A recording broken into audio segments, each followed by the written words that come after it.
dan subscribe untuk video-video selanjutnya. Mengenal Gus Miek, kiai dengan karomah yang melampaui nalar wali, berarti orang dekat atau kekasih yang terkait dengan hati, rasa, dan kesetiaan, serta ditandai oleh ketundukan kepada yang dicintai. Dalam konteks dunia tasawuf, wali identik dengan waliullah atau kekasih Allah. Keberadaannya sangat sulit dilacak karena memang waliullah bukan selevel penjual cilok yang teriak kesana kemari menjajakan dagangannya. Menurut Ibnu Hajar dalam Fathul Bari disebutkan bahwa waliullah adalah orang yang paham akan Allah, yang konsisten taat kepadanya dan tulus beribadah kepadanya. Bagaimana mungkin seorang pecinta akan menceritakan kedahsyatan cintanya kepada orang awam yang tidak paham tentang makna cinta dan kesetiaan? Membincangkan dunia wali tentu tidak bisa dilepaskan dari beberapa tokoh yang dianggap waliullah.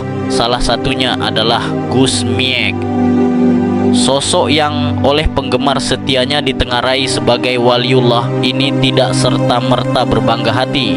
Malah beliau berusaha menghindari mereka dan bersembunyi, sulit dideteksi keberadaannya.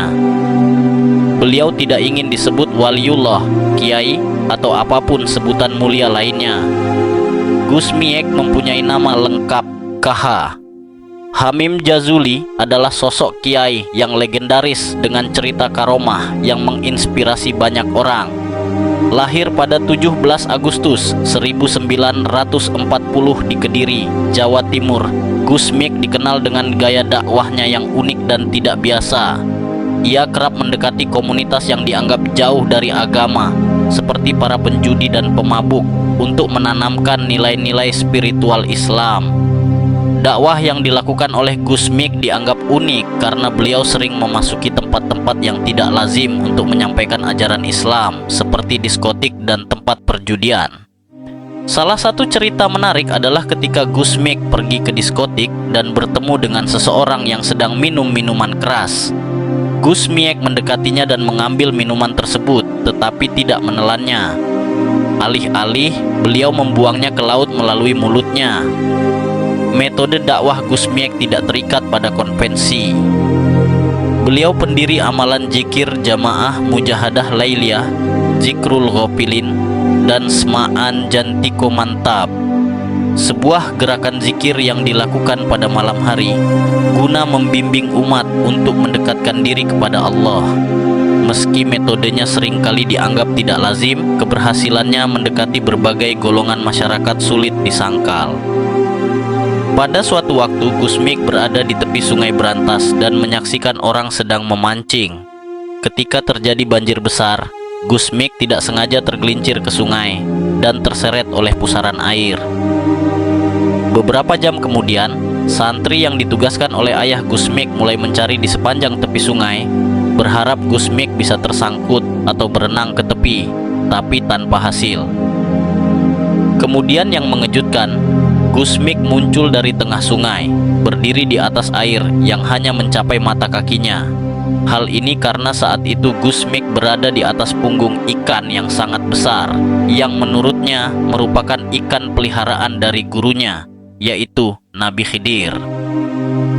Yang membuat Gus Miek begitu dikenang adalah kisah-kisah karomahnya yang dianggap melampaui logika. Banyak saksi menyatakan bahwa Gus Miek memiliki kemampuan untuk membaca isi hati seseorang, memberikan nasihat yang tepat tanpa diminta, dan terkadang mampu mengetahui peristiwa yang akan terjadi. Cerita-cerita ini tidak hanya memperkuat karisma Gus Miek, tetapi juga menjadikannya teladan dalam dakwah yang penuh kasih sayang. Gus Miek mengubah minuman keras menjadi air putih.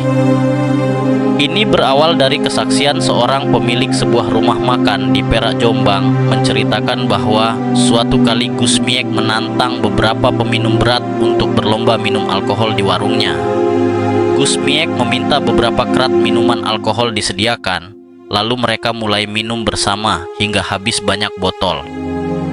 Para peminum berat akhirnya mabuk dan menyerah, sementara Gus Miek masih santai menikmati minumannya. Setelah mereka pergi, pemilik warung membersihkan botol-botol yang berserakan di meja.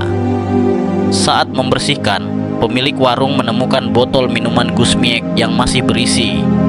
Dengan rasa penasaran, pemilik warung mencicipinya dan menemukan bahwa minuman itu telah berubah menjadi seperti air putih.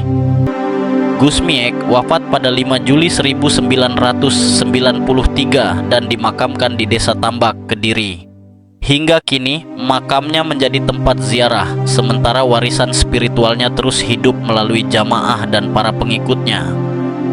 Gusmiek mengajarkan bahwa dakwah tidak hanya soal ceramah di mimbar, tetapi tentang bagaimana merangkul mereka yang tersesat dengan hati yang penuh ketulusan. Gusmiek adalah contoh nyata bagaimana seorang kiai bisa menjangkau semua lapisan masyarakat melalui pendekatan yang penuh cinta dan kebijaksanaan. Karomahnya tidak hanya menjadi bagian dari kisah hidupnya, tetapi juga sebuah pengingat bahwa jalan menuju Tuhan dapat ditempuh melalui berbagai cara yang melampaui nalar manusia.